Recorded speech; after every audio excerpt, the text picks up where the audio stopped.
My dad didn't exactly throw me out of the house, he just acted like I'd never been part of it to begin with.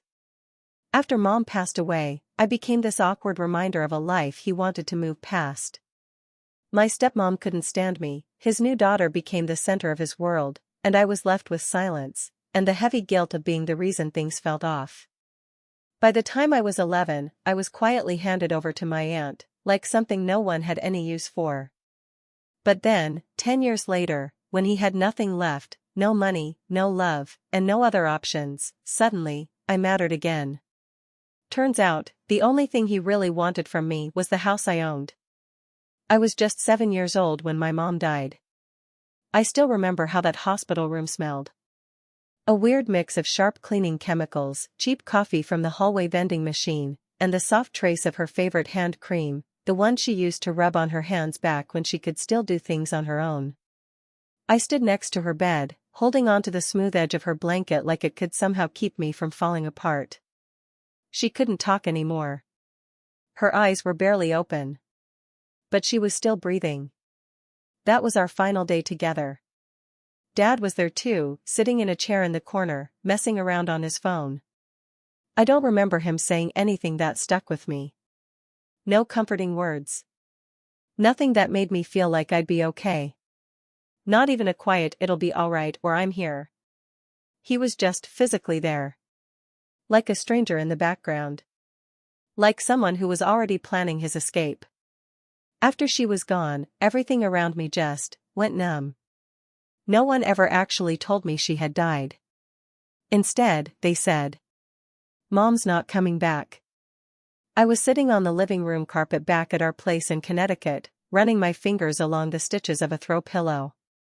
I had this favorite stuffed toy, a little fox with a red bow sewn onto it. I was holding it tight, waiting for Mom to come through the door. She hadn't died, not really. She just wasn't back yet. So I waited. Night after night.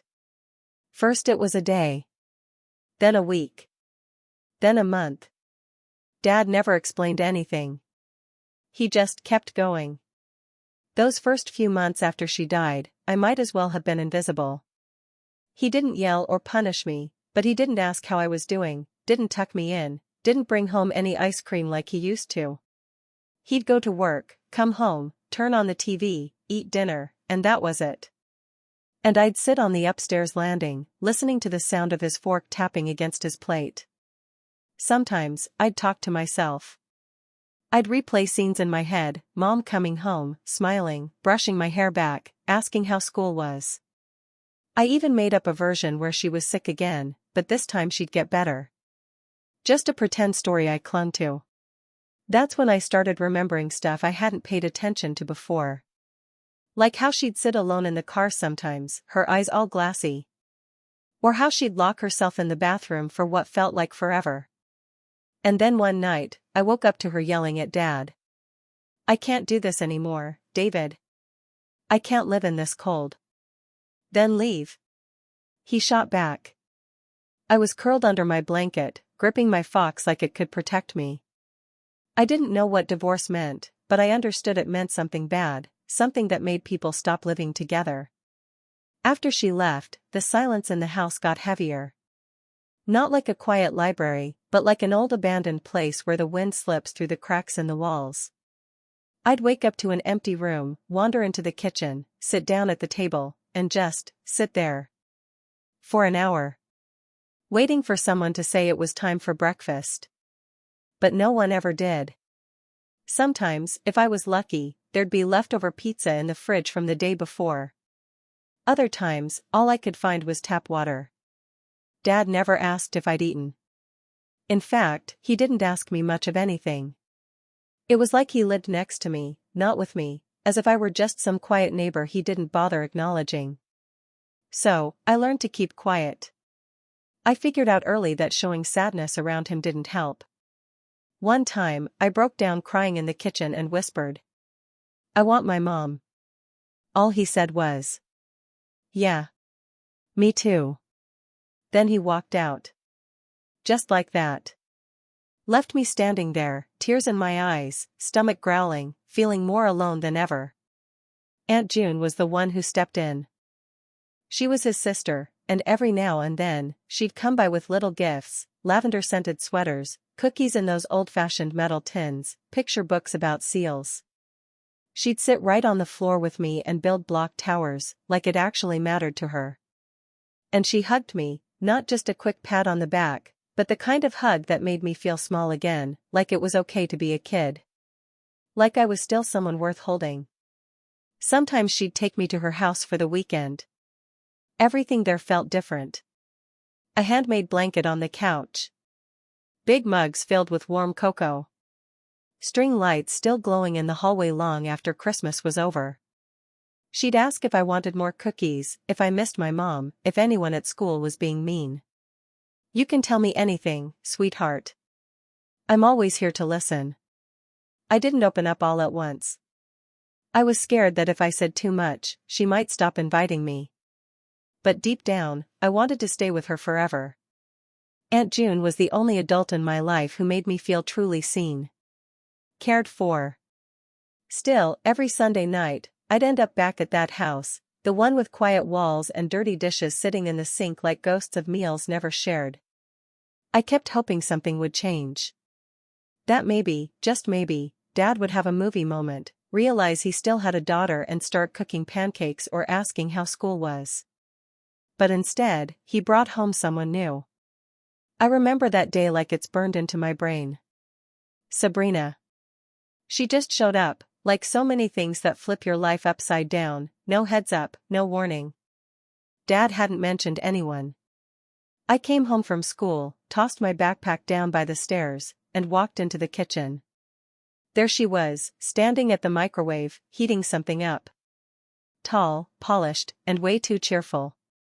Her nails looked freshly done. Hair pulled tight into a ponytail. Bright eye makeup, like she stepped out of a magazine ad. She turned to me with this overly sweet, almost rehearsed voice and said, "Hi, sweetie. I'm Sabrina. I'm going to be stopping by to see you from now on, okay?" I just nodded, didn't even take off my coat. She never asked for my name. From the second she entered, the whole house felt different, like she turned the volume all the way up on a place that had only ever known silence. She didn't just visit. She started sticking around for dinner. Then overnight. Then whole weekends. And just like that, she became part of the house. Then, one day, she brought her daughter. Alyssa. She was 9, a year older than me. Everything about her sparkled, shiny straight hair, a pink backpack that looked brand new, a unicorn iPad case, and tiny silver earrings that caught the light when she moved. The first time Alyssa walked into the house, she looked around and wrinkled her nose. "Mom, why is it so dark in here?" I was standing halfway up the stairs when I heard Sabrina laugh and say, "Because we're still fixing it up, honey. It's just temporary." That's when a new kind of fear hit me. Within a week, most of my things were packed into boxes and shoved into the storage room, because, apparently, Alyssa needed more space. Technically, the room was still mine, but only on paper. In reality, it now had Alyssa's brand new vanity, a mirror ringed with lights, and none of my books. Those had been packed away and shoved into a box in the attic like they didn't matter. Dad said putting us in the same room would be more fun, like I was supposed to enjoy sharing my space with someone who treated me like I didn't belong there. Sabrina never raised her voice. She didn't have to. Her smile did all the damage. "We're a family now, girls. Isn't that nice?" Alyssa got everything. New clothes, shopping trips on weekends, sleepovers with her friends. And me? I got lines like, "You're grown up now. Toys are for little kids. You're not jealous, are you?" So I learned to stay quiet even better than before. But what hurt the most wasn't Sabrina or Alyssa. It was that my dad acted like he didn't see any of it. Or maybe he just didn't want to. When I'd try to speak up. "Dad," Alyssa went through my stuff again without asking. "Dad," Sabrina got mad at me for laughing too loud. He'd let out this tired sigh and say, "Don't make a big deal out of it. She's trying." You just need to be more patient. Then one day, I finally told him the truth. I don't feel like I matter here. He looked away. Like even meeting my eyes was too much for him. This is your home, he said. But you've got to learn to adjust. This is a new beginning, for all of us. All of us?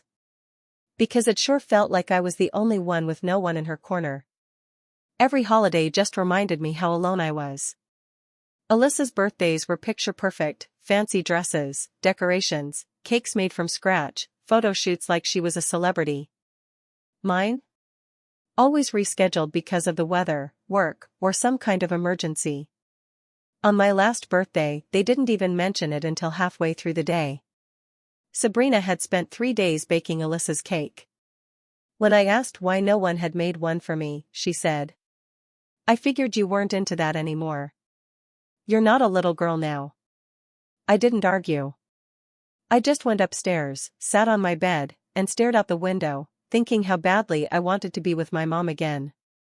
But she wasn't there. All that remained was her old teacup, hidden away in a cabinet. Sometimes I'd sneak it out, just to hold it. To feel close to her, even for a moment. I existed in a space between being ignored and being erased. And then Sabrina said something that shattered whatever pieces of childhood I had left. I can't live under the same roof as that girl. She's a problem. And everything's worse because of her. Dad didn't say a word. That's when it finally hit me, I wasn't someone being protected anymore. I was just an inconvenience. I don't remember how that night started exactly. But I'll never forget how it ended. It was a Saturday. Sabrina decided to throw a girls' night with Alyssa, just the two of them. They were camped out in the living room, watching a movie, eating sushi, sipping soda from bottles tied with pink ribbons. I walked in quietly. I didn't want much, just to sit with them. To feel like I was part of something, even just for a minute. Sabrina didn't even glance up. "This is our thing," she said. "You and Alyssa don't really have much in common." Alyssa chimed in with a smirk. "Besides, you're kind of weird." Like I was beneath them. So I turned around, went to my room, and sat on my bed. I was 12. Not a baby anymore, but still a kid. And that night, for the first time, I truly felt like I didn't exist. About an hour later, I walked into the kitchen to get some water. That's when I heard Sabrina's voice from the hallway. Clear as day. "I can't take her anymore. She's always there. And her eyes, they're just a constant reminder of your ex. She drains me, David." I heard him mumble something, but I couldn't make out the words. "Pick one," she said sharply. "It's me and Alyssa, or her. She's like a shadow in this house." I wanted to disappear right then. I stood frozen in the kitchen, water trembling in the glass I was holding, barely breathing. "I'm done sharing space with that girl. If you can't fix this, Alyssa and I are leaving. And when we're gone, you'll be stuck here, alone, with that sulking, clingy kid." I didn't know what would happen next. Maybe part of me hoped he'd say something different. But then I heard his voice. "All right. I'll talk to her." By the time he stepped into my room, I'd already curled up in the corner, wrapped in a blanket. My face was damp, but I wasn't crying anymore. Just silent. He didn't sit down. He stood there, like he was about to deliver some news from behind a desk. "This isn't working anymore, honey. Everyone's on edge. You're unhappy all the time, and it's starting to affect the atmosphere. Maybe it would be best if you stayed somewhere else for a while. With your aunt, maybe. Just to give everyone some space.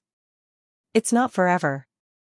I sat there, listening, not really believing it was happening. His words sounded too practiced, too clean, like something he'd rehearsed. "You want me to leave?" I asked softly. "No. I want everyone to feel better. For your sake and ours." That was the part that broke me. Not once did he say he loved me. Not once did he say he wanted me to stay. He spoke like he was approving a transfer, like this was just business. I packed my things without saying another word. A few shirts. My toothbrush. The little stuffed fox with the red bow. I didn't know where I was going exactly. I just knew I couldn't stay. With shaking hands, I called Aunt June. I could barely speak through the tears. June. Dad said I can't live here anymore. Her voice came through, panicked and trembling. Sweetheart, are you safe? Tell me where you are. I just want out. Please. Come get me.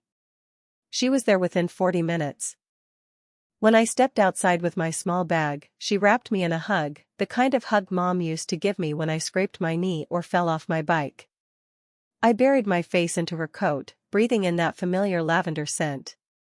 I didn't let go for 5 whole minutes. We talked on the ride to her house. I told her everything, how Sabrina couldn't stand me, how Alyssa got everything while I had nothing, how my birthdays were forgotten, how I overheard those awful words, "She's a shadow in this house." How I was scared they'd send me to a group home or orphanage, like I didn't matter. And June? She just listened. She didn't interrupt. She didn't correct me. She just held my hand now and then, squeezing it when I needed it most. You're not going to any home but mine, do you hear me? You're mine. And I'm not letting you go. You're not a shadow. You're the light. They just refused to see it. And I cried, harder than I ever had in my life. That first morning at her house is something I'll never forget. I woke up to the smell of fresh coffee and cinnamon. Her famous pastries were already in the kitchen by 8 o'clock sharp. The night before, she'd smiled and said, "Tomorrow we're making cinnamon rolls. But not just for anyone, only for the people I love most. That means you." I was curled up in the guest bed, wearing the new pajamas Aunt June had picked out for me on our way to her place. Soft ones with little stars on them. I lay there quietly, listening to the gentle clink of cups out in the hallway. The air felt still and warm, like I'd woken up inside someone else's life. A better one. It didn't feel like my dad's house. This place felt like mine. Like home. That first breakfast was something straight out of a fairy tale. June didn't just slide a plate in front of me, she sat down and talked to me, really talked. She asked about school, what books I liked, which cartoons were my favorite, and even what kinds of shapes I saw in the clouds outside the window. And little by little, I started to relax. Every word from her felt like patting in a place that used to be all sharp edges. Like she was gently rebuilding me, one soft moment at a time. The first month at her house passed like a sweet dream I didn't want to wake up from. It was like borrowing happiness, like I wasn't sure I was allowed to keep it. I had my own room with flower-patterned curtains, a proper bed just for me, a closet with shelves where I could put my stuff and no one would move it. We had Saturday hot cocoa, movie nights every Friday, and calm evenings filled with books and long conversations. But deep down, I carried a little fear around with me everywhere. That it couldn't last. That any day now, my dad would show up and tell me I had to come back home. That he missed me. That he was sorry. That he made a mistake. So I waited. A day, then 2, then a week, a whole month. He never came. He didn't call. He didn't text. He didn't even ask if I was okay. After breakfast one morning, June looked over her coffee mug and said, "We're going to file for custody. Would you be all right staying here forever?" "What does that mean?" I asked. I wasn't sure I understood. "It means you'd officially be with me. Not just in spirit, but legally. On paper. I'd have the right to protect you. And no one would be able to take you away." Her words scared me. Not because I didn't want to stay, but because a part of me still hoped, maybe Dad would come back and say, "I messed up. Please come home." Would Dad even let that happen? I asked. June paused, then let out a quiet sigh. "I'm not sure. Do you mind if I call him?" "What are you going to say?" That I want legal guardianship. That I can't keep living in this halfway space, not knowing if someone might just yank you away one day. You've been with me a month now. I didn't just give you a bed. I gave you a place in my life. And I want it to be official. I didn't respond. I was afraid of hearing the word no. But June picked up the phone anyway. She dialed his number, and I sat next to her, pressed tight into the back of the chair, barely breathing. He picked up on the first ring. David, hey. It's June. Oh, hey. His voice was casual. Like she was calling to swap casserole recipes or something. I wanted to talk to you about Lena. Is everything okay? He said it flat, with zero emotion. Yes. More than okay. She's been with me for a month now, and I think it makes sense to move forward with custody. Legally. I want to protect her, not just in practice, but on paper. There was a short pause. A few seconds of silence that felt way too long. Then he laughed. Like a weight had just rolled off his back. God. I thought you'd bring that up sooner. What? June sounded stunned. Of course, go ahead. File whatever needs to be filed. I'll sign it. She's better off with you anyway. And honestly, it makes things easier for me. I have no clue what I'm doing with her. June went completely quiet. She's a child, David. Not a piece of paperwork. I know. I was never built for this. You know that. I wasn't a good dad. She ended the call slowly, setting the phone down like it had burned her fingers. Then she looked over at me. I didn't say anything. I couldn't. Because what I felt in that moment was both a deep relief and a gut punch of pain. Relief because I knew I wouldn't have to go back. Pain because he gave me up so easily. Did you hear all that? June asked softly. I nodded. My voice barely above a whisper. He was happy. Happy not to need me anymore. She walked over, wrapped her arms around me from behind, and held me close. I need you, she said. Not because I have to. But because I want to. The following week, we started the paperwork. Now it's official. Legal. Solid. She's my guardian, completely. When the social worker sat me down and asked, "Why do you want to stay with your aunt?" I answered simply. Because she's the only one who ever chose me. As for my dad? There was no I miss her. No, let me fix this. Not even a simple, that's my daughter. That was the first time I truly understood I'd never been his priority. Not even close. The whole process took 2.5 months. Each visit to social services brought new questions, new forms, new memories to dig through. And every single time they asked, "Are you absolutely sure you want to stay with your aunt?" And every single time I answered, "Yes." Because she sees me. I still remember the day they handed me the new document. Guardianship, officially transferred to Aunt June. And for the first time in my life, I belonged somewhere. I stared down at the paper, trying to wrap my head around the fact that this simple legal document meant I'd never have to go back there. Not ever. When Aunt June and I climbed into the car after court, she turned to me and smiled. "Welcome home, sweetheart." I threw my arms around her and, through tears, managed to say, "It's the first time I've ever had one." Starting at a new school wasn't exactly scary, it just felt off. Like I'd stepped into a whole different universe.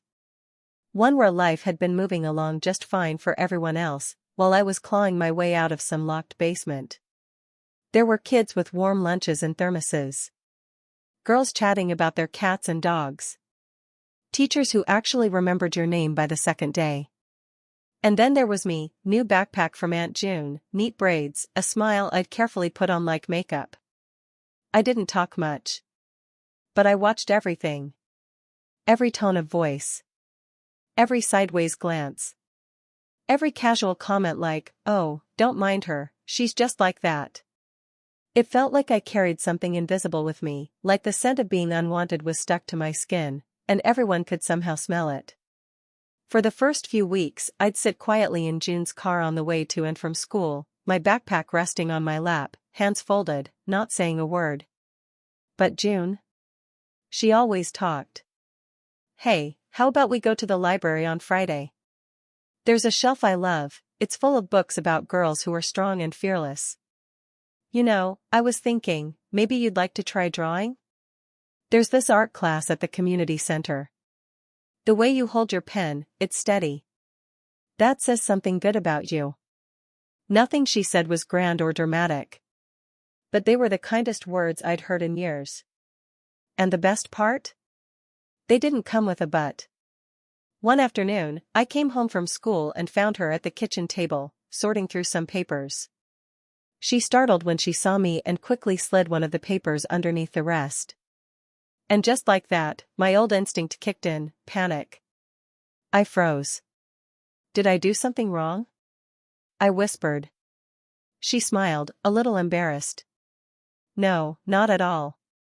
I was just looking for something that might help." Eventually, she showed me what she'd been hiding. It was an application for art therapy, for children who'd gone through trauma. It hit me like a wave. That was the first time I truly understood that she didn't just see me as some kid she took in. She saw the pain I carried. She didn't flinch from it. She wanted to help me heal. And she didn't stop there. She taped my first little doodles up on the fridge. Not because they were any good, trust me, they weren't, but because I made them. And that made them matter. One day I brought home a map of the US. I'd colored in for class. The borders were all crooked, the colors were off, and Texas looked like some kind of lopsided blob. She held it up, beamed, and said, "Wow. Your Texas looks like a dinosaur. That's genius." And right then, I laughed. Like, a real laugh. The kind that bubbles up before you even realize it. It was the first time I'd done that in a long, long time. But at night, the past still found its way in. I'd wake up, heart pounding, pulled out of dreams where voices whispered, "You don't belong. You ruin everything. You're the reason things went wrong." One night, I cried in the dark. Quiet, quiet sobs, I didn't want to wake anyone. But June heard. She didn't ask me what was wrong. She didn't push or prod. She just climbed into bed next to me and took my hand. And right then, I understood something: real love doesn't always speak. Sometimes it just stays close. It doesn't yell at you to improve or get stronger. It simply says, "I'm here," without a single word. The next morning, she said something that stayed with me. "You can be anything you want. And even if all you ever do is just be yourself, I'm already proud of you." I didn't say anything back. But that day in English class, we were assigned a short essay called "About My Home." And this is what I wrote. "My home smells like cinnamon rolls and silence, where I'm not afraid." When I finished reading it out loud, the teacher smiled at me for the first time and said, "That's really beautiful. And powerful." And in that moment, I thought, maybe I'm not broken. Maybe I'm just healing. Fast forward. I was 22. I was living on campus, studying at a medical university. I'd gotten in on a full scholarship. Every time I aced a tough exam or got a compliment during my hospital rotations, my thoughts would go straight to Aunt June.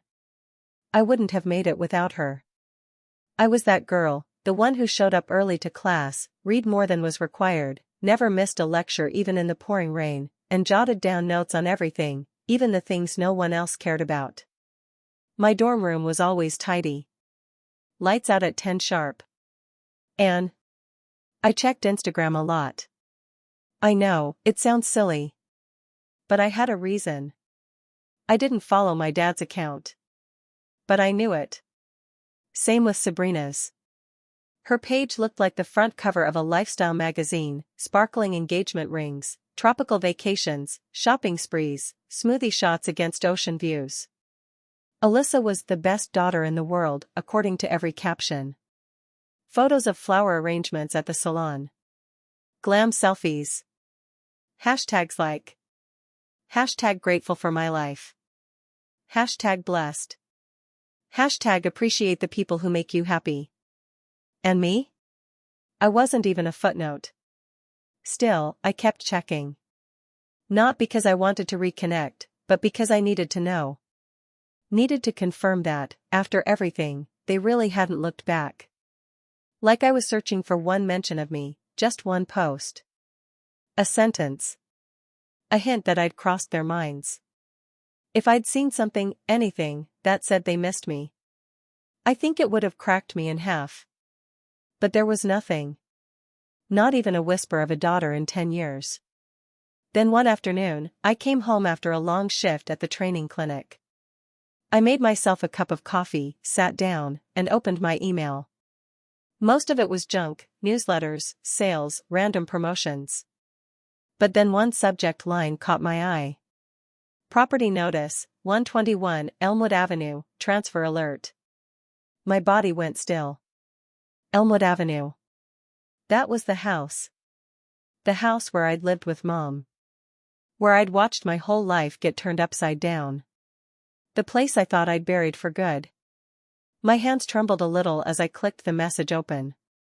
Dear Lena L. Walker. You are listed as the official owner of the property at 121 Elmwood Avenue. This email is automatically generated in response to a submitted request to sell the property. Please confirm or decline your intent. The request was submitted by David Walker. Your consent is required. I read the email once. Then again. And then a third time. What? I couldn't breathe. My hands were trembling, my chest tight. I stood frozen in the middle of the kitchen, my laptop sitting open on the table, the words blurring in front of me. I'm the owner? How? That house, wasn't it his? Didn't he inherit it from his mom? Still stunned, I grabbed my phone and called Aunt June. Lena? What's wrong? You sound shaken. I told her about the email. The house. The transfer request. She went quiet. For a long time. Then she said gently. Let's contact the proper offices. We'll get to the bottom of this. And we did. We visited the county recorder's office, filled out some forms, and within a few days, we had a copy of the deed in our hands. And there it was. My mother had transferred the house to me. A legal deed of gift. Done quietly. Before she passed away. Without telling my dad. He had spent years thinking it all belonged to him.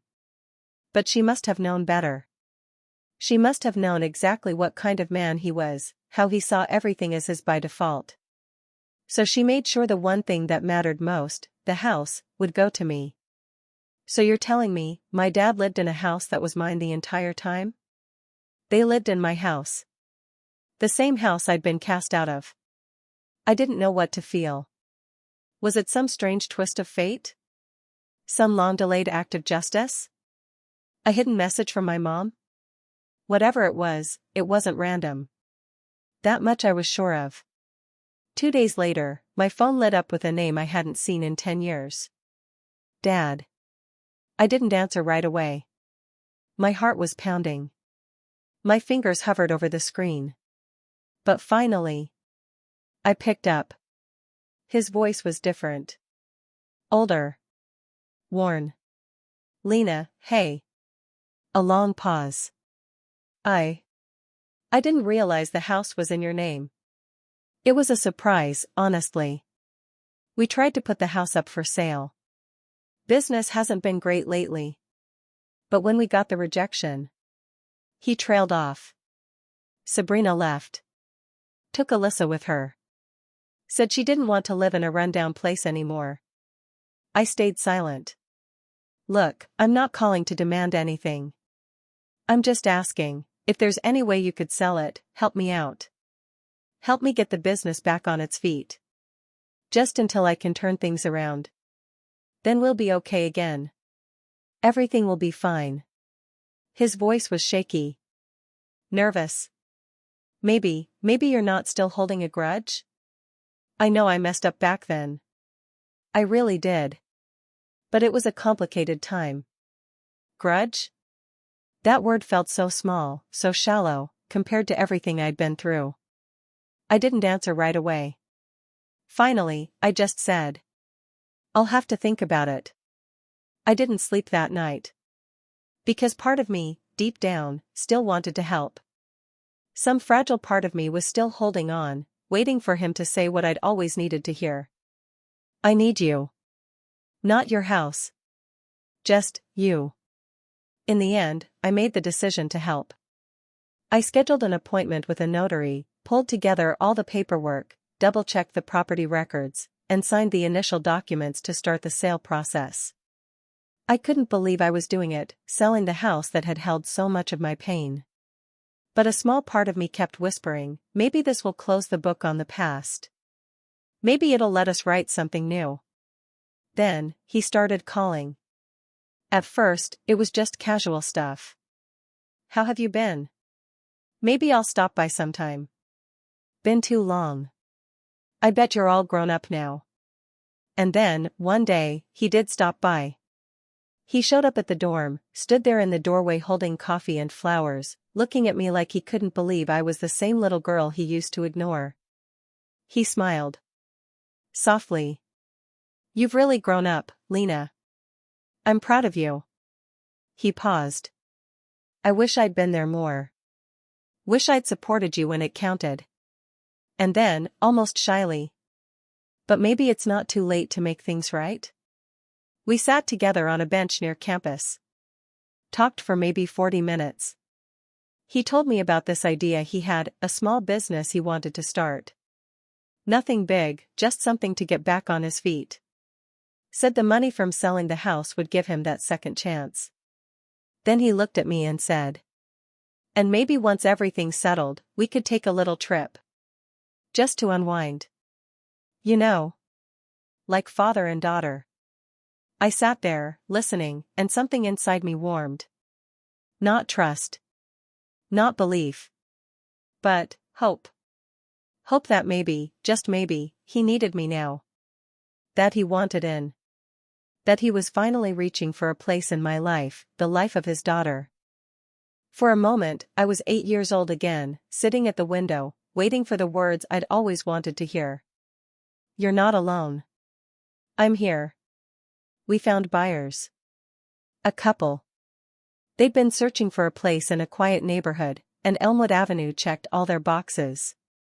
We scheduled the preliminary contract signing. Everything was nearly done.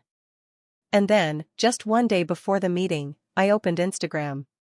Not even intentionally. It was just habit. A mindless scroll. Sabrina's profile.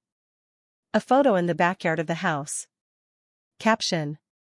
What's real always finds its way home. Red heart hashtag our hashtag family. And there was my dad. Tagged in the post. I kept scrolling. Stories. A video of Alyssa in the kitchen, my kitchen. Sitting at the table I used to do my homework on. A selfie of Sabrina standing in the hallway, with the caption. We're home again. It's sad to let go of the past. Of family. But it's all for something better. Home. That word hit like a slap. The same place I'd once been pushed out of. My fingers went ice cold. I typed out a message to my dad, my hands shaking the whole time. Is Sabrina back? Are you two together again? A minute later, his reply came through. It's complicated. She stayed here for a bit, and we've decided to give things another shot. But don't worry.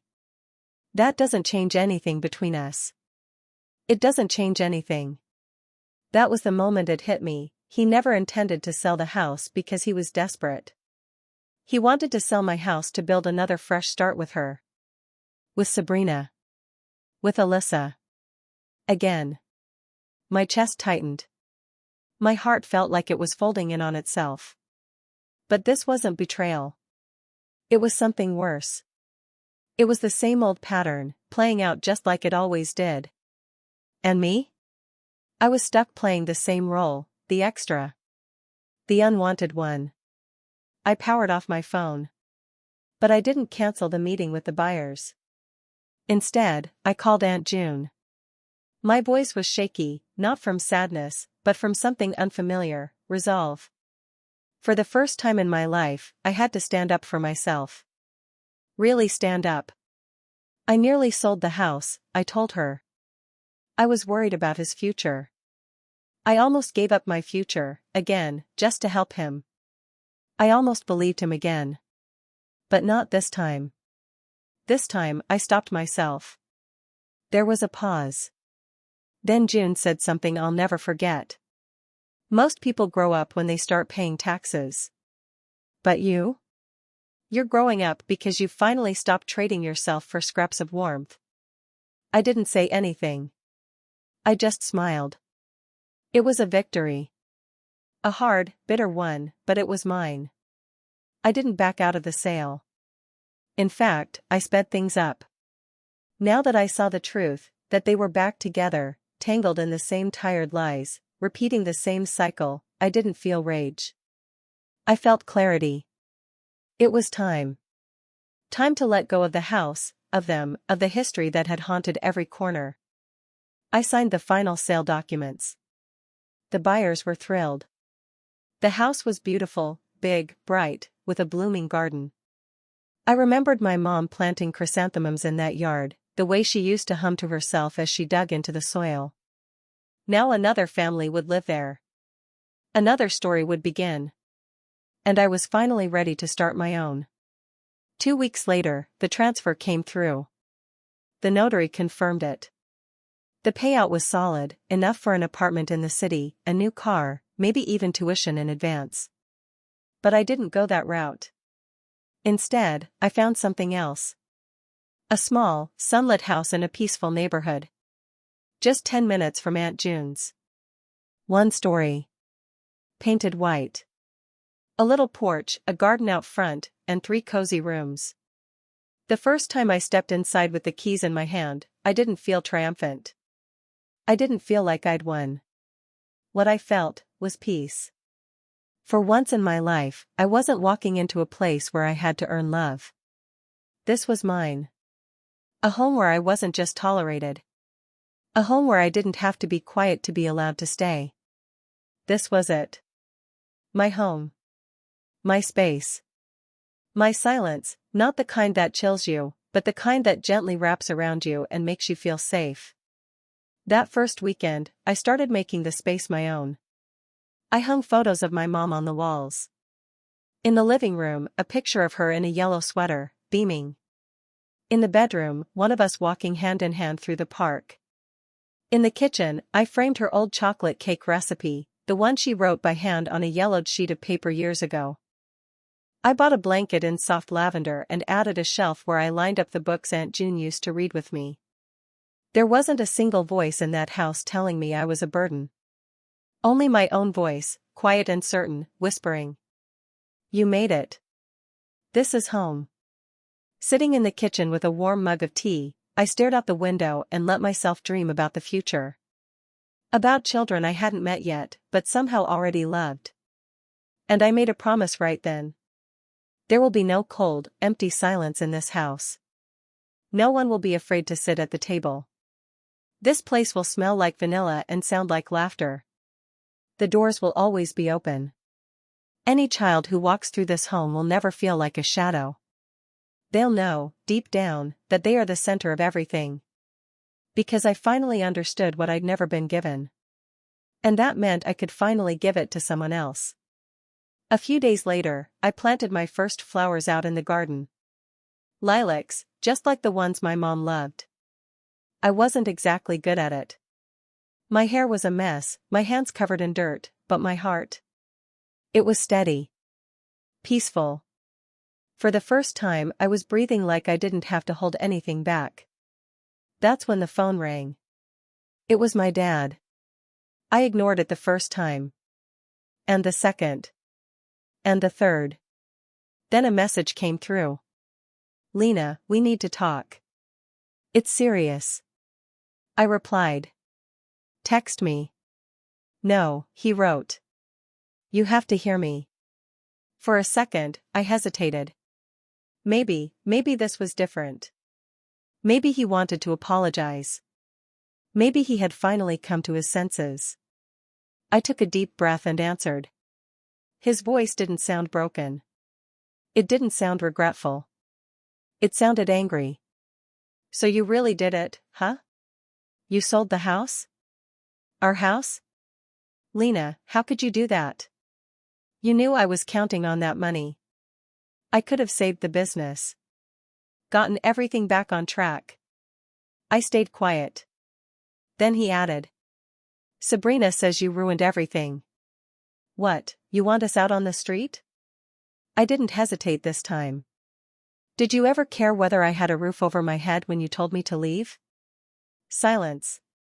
Then he came back, full of indignation. We're family, Lena. Or have you forgotten that? How could you do this to your own father? I didn't raise my voice. I didn't cry. I didn't let him pull me back into the chaos. I spoke evenly. Clearly. Like someone who no longer needed his approval just to exist. No, I didn't forget. But I think you did. I thought maybe you wanted me back in your life. Turns out, all you wanted was the house. I'm not your wallet. I'm not your backup plan. And I'm not the girl you get to toss aside again when it's convenient for you. You didn't lose because of me, I said. You lost the moment you chose Sabrina. The moment you betrayed not just my mom, but me too. And the most important thing? I don't owe you anything anymore. He hung up. And I knew that was the last call. Not because he'd never try again, but because he no longer lived inside me. I closed my phone, walked back into the house, brushed the dirt off my hands, and turned on the kettle. Outside, the lilacs were in bloom. Inside, the house was quiet. It was freedom. I spent a long time thinking about how to bring this story to a close. Because people always say time heals everything, that letting go is just something that happens if you wait long enough. But the truth? Letting go is a choice. That morning, I sat down at my kitchen table, the same one where I'd had so many quiet cups of cocoa with Aunt June. I poured myself a mug, just like she used to. And I stared at a blank sheet of paper for a long time. Then I began to write. Mom. You didn't get to see me grow up. You didn't see me stand on my own, or learn how to choose who stays in my life and who doesn't. But I felt you. Through it all. When I was cast out, I remembered the way you once whispered to me, you're strong, even when you cry. When Aunt June wrapped her arms around me, I heard your heartbeat in hers. When I sold the house, the one you gave me, I felt you behind me, quiet and steady, saying, that place isn't yours anymore. Go build something new. I know you were scared. That maybe this life would break me. But it didn't. Because you gave me something far more powerful than protection. Thank you for that, Mom. Thank you for everything you gave me in life. And for all that you kept teaching me after you were gone.